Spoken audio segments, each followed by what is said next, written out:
Assalamualaikum warahmatullahi wabarakatuh. Hai teman-teman, dan selamat siang Dewan Juri. Nama saya Muhammad Rafka Alfariski dari SD Negeri 2 Kampung Baru, Majene, Sulawesi Barat. Kali ini saya akan bertutur dengan judul Tadi Lali, ditulis oleh Ririn Ekoyanan Tiasi. Dengar ceritanya ya teman-teman. Dahulu kala di sebuah wilayah sekitar Bukit Napo di daerah Tamajara yang kini masuk dalam Kabupaten Polowali Mandar dan menjadi wilayah Papuangan, dikenal dengan Tomakaka Napo. Dipimpin oleh seorang pemangku adat bernama Puang Digandang.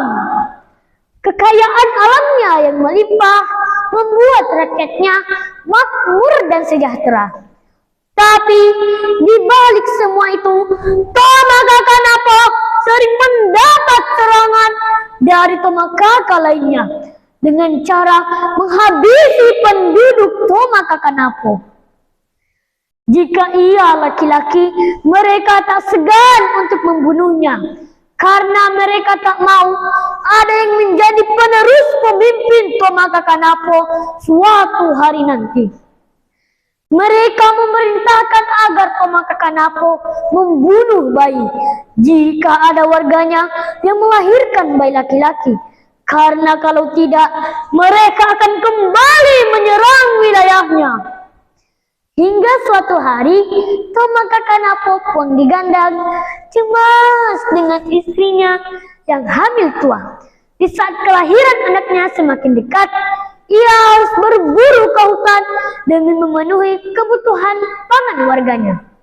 Kepada Puang Moso, ia berkata, "Sebentar lagi aku akan berangkat berburu. Ada kemungkinan istriku akan melahirkan dalam waktu dekat ini. Jika istriku melahirkan bayi laki-laki, aku perintahkan kau untuk segera menyembunyikan bayi itu jauh dari kampung ini." "Baiklah Puang, perintah Puang akan saya laksanakan." Akhirnya Permaisuri pun melahirkan bayinya. Puang Moso yang berada di luar kamar berharap semoga bayi yang dilahirkannya perempuan. Seorang abdi perempuan pun menghampiri Puang Moso dan memberitahu kalau Permaisuri melahirkan bayi laki-laki dengan lidahnya berwarna hitam dan berbulu.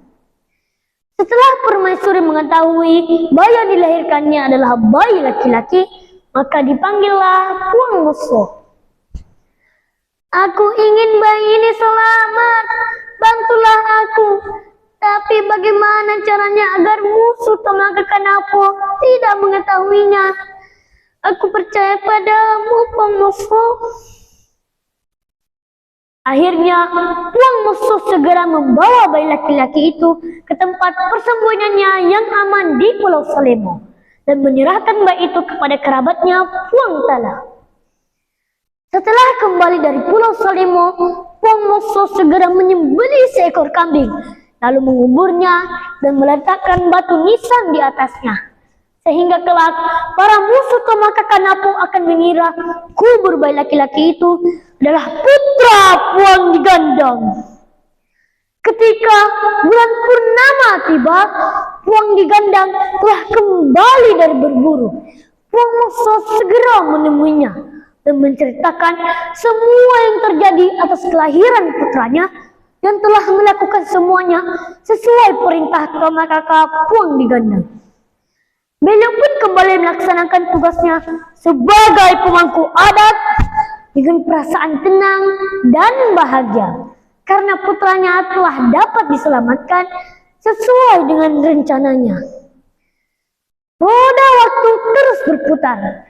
Putra Puang Digandang yang dititipkan kepada Puang Tala di Pulau Salemo tumbuh menjadi pemuda yang cerdas, tampan, dan gagah perkasa. Asal-usulnya pun telah diceritakan oleh Pengmusuh. Kecerdasan, ketangkasan, dan ketangguhan ilmu yang dimiliki anak ini terdengar hingga ke telinga Raja Goa. Beliau pun menjadikannya sebagai prajurit, lalu mengangkatnya menjadi panglima perang dengan nama Ki Manyambungi.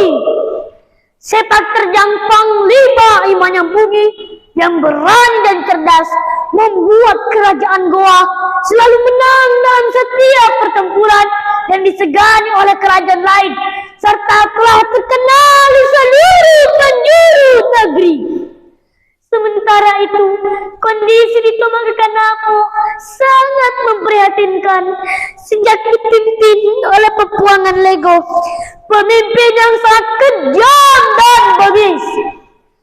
Hal tersebut membuat pemangku alat bawahannya menjadi resah dan tidak ada pilihan lain selain meminta bantuan Ki Manyambungi.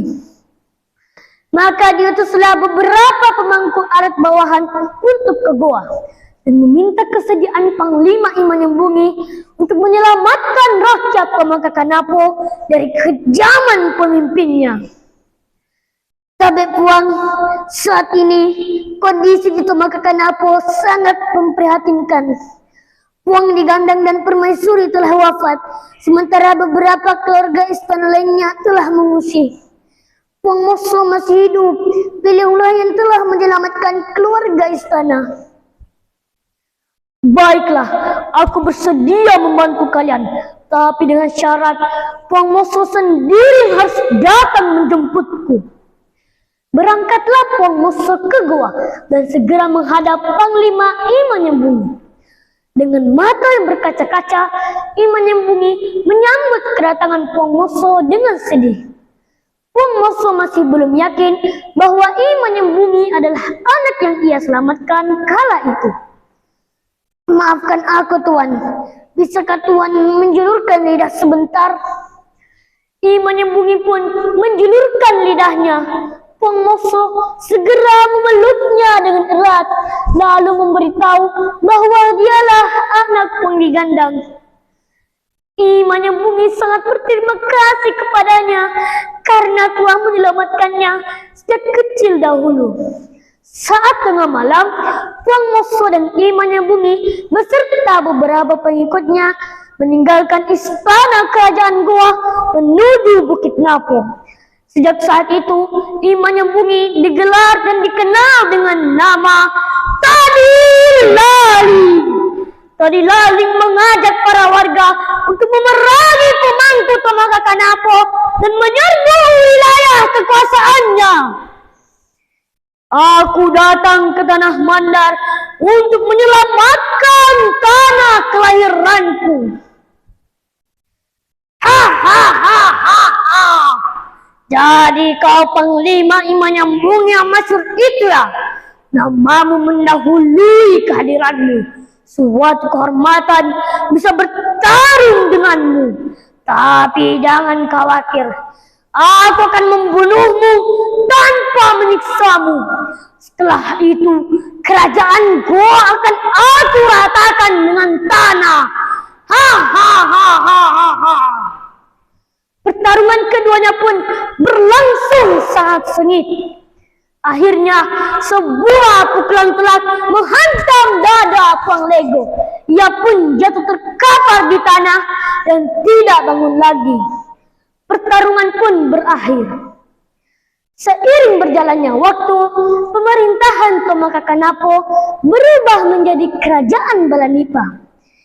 Ki Manyambungi yang bergelar Todi Laling diangkat oleh Apek Banua Kayang, Napo, Samasundu, Moso dan Todang Todang untuk menjadi raja pertama di kerajaan Balanipa.